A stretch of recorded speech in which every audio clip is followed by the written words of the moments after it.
अस्सलाम वालेकुम नाज़रीन, 100 न्यूज़ में भली कार ब्यूरो चीफ घोट की कादी है आजकल वाली खबर मौजब जिसकम तरफा साईं जीएम सैयद चौक डहर की खा प्यादल रैली कढी 20 किलोमीटर प्यादल मार्च करे मीरपुर माथेलो पहुता। गो अफगानी गो मार्च में मुख्तलिफ सियासी समाजी तंजीमन के कारकुनन शिरकत कई।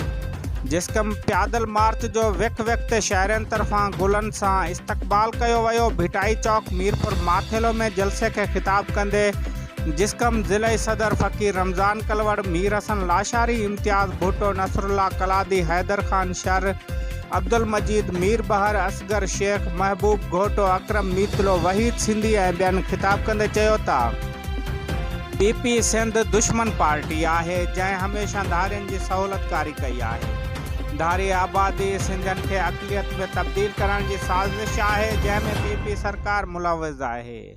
हुनन वधिक चयो घोटकी ज़िले के मुख्तलिफ इलाक़नि में अफ़गानी पठाणन जा कटक वेठल आहिनि।